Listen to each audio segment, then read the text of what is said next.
Le catéchisme de l'Église catholique, je crois, nous croyons suite, chapitre 3e, la réponse de l'homme à Dieu, numéro 142. Par sa révélation, provenant de l'immensité de sa charité, Dieu qui est invisible s'adresse aux hommes comme à ses amis et converse avec eux pour les inviter à entrer en communion avec lui et les recevoir en cette communion. La réponse adéquate à cette invitation est la foi.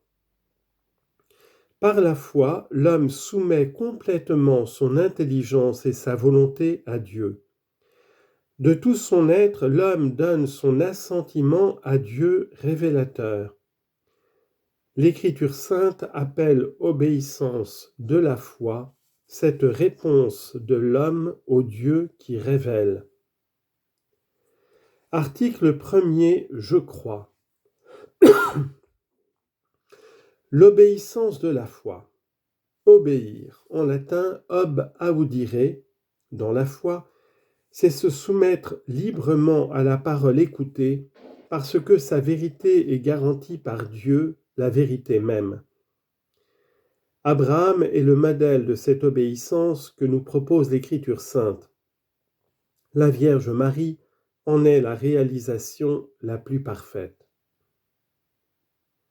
Abraham, le père de tous les croyants.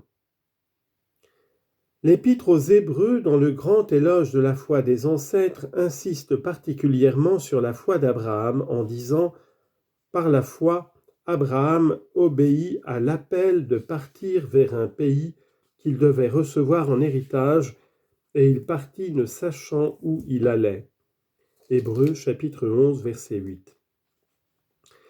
Par la foi, il a vécu en étranger et en pèlerin dans la terre promise. Genèse chapitre 12, versets 1 à 4 et chapitre 23, verset 4.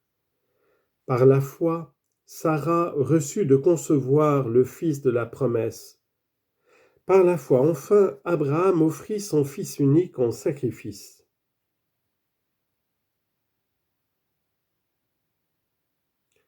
Confère Hébreux chapitre 11, verset 17.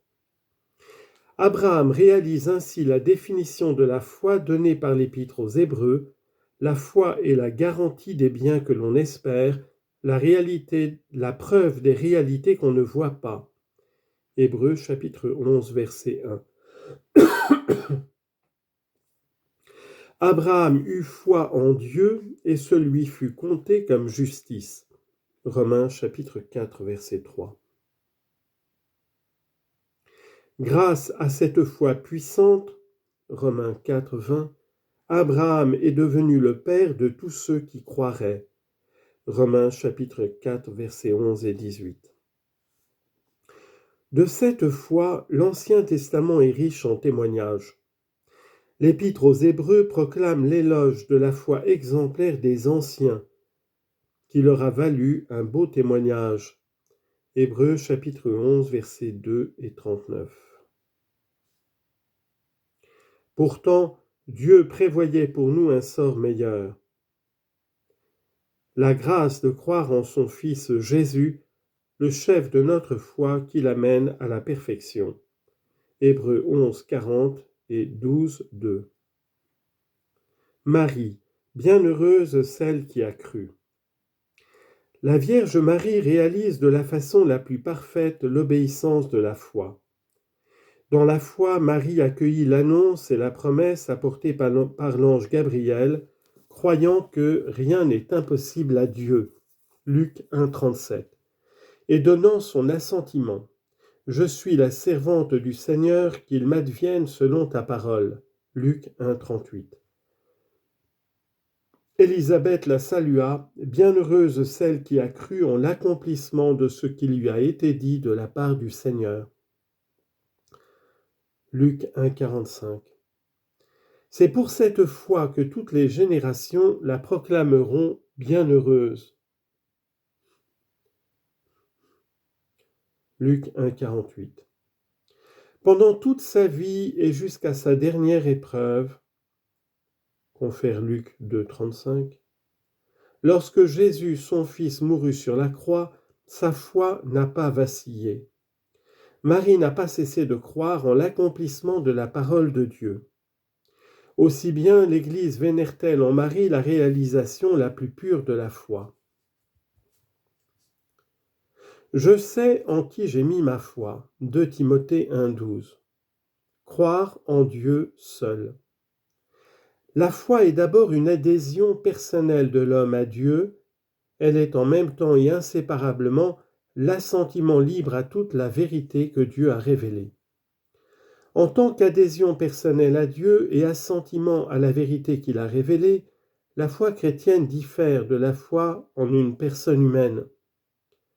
Il est juste et bon de se confier totalement en Dieu et de croire absolument ce qu'il dit. Il serait vain et faux de mettre une telle foi en une créature. Confère Jérémie chapitre 17 versets 5 et 6. Croire en Jésus-Christ le Fils de Dieu. Pour le chrétien, croire en Dieu, c'est inséparablement croire en celui qu'il a envoyé, son Fils bien-aimé, en qui il a mis toute sa complaisance. Marc chapitre 1 verset 11. Dieu nous a dit de l'écouter. Marc chapitre 9 verset 7. Le Seigneur lui-même dit à ses disciples, « Croyez en Dieu, croyez aussi en moi. » Jean chapitre 14 verset 1. Nous pouvons croire en Jésus-Christ parce qu'il est lui-même Dieu, le Verbe fait chair. Nul n'a jamais vu Dieu, le Fils unique qui est dans le sein du Père, lui l'a fait connaître. Jean 1, 18. Parce qu'il a vu le Père, Jean 6, 46, il est seul à le connaître et à pouvoir le révéler. Matthieu 11, 27. Croire en l'Esprit Saint. On ne peut croire en Jésus-Christ sans avoir part à son esprit. C'est l'Esprit Saint qui révèle aux hommes qui est Jésus. Car nul ne peut dire Jésus est Seigneur que sous l'action de l'Esprit Saint. 1 Corinthiens 12, 3. L'Esprit sonde tout jusqu'aux profondeurs de Dieu. Nul ne connaît ce qui concerne Dieu, sinon l'Esprit de Dieu. 1 Corinthiens 2, 10 et 11, versets 10 et 11. Dieu seul connaît Dieu tout entier. Nous croyons en l'Esprit Saint parce qu'il est Dieu. L'Église ne cesse de confesser sa foi en un seul Dieu, Père, Fils et Esprit Saint. Troisièmement, les caractéristiques de la foi. La foi est une grâce. Lorsque saint Pierre confesse que Jésus est le Christ, le Fils du Dieu vivant, Jésus lui déclare que cette révélation ne lui est pas venue de la chair et du sang, mais de son Père qui est dans les cieux. Matthieu 16, 17. La foi est un don de Dieu, une vertu surnaturelle infuse par lui. Pour prêter cette foi, l'homme a besoin de la grâce prévenante et aidante de Dieu, ainsi que des secours intérieurs du Saint-Esprit. Celui-ci touche le cœur et le tourne vers Dieu, ouvre les yeux de l'esprit et donne à tous la douceur de consentir et de croire à la vérité.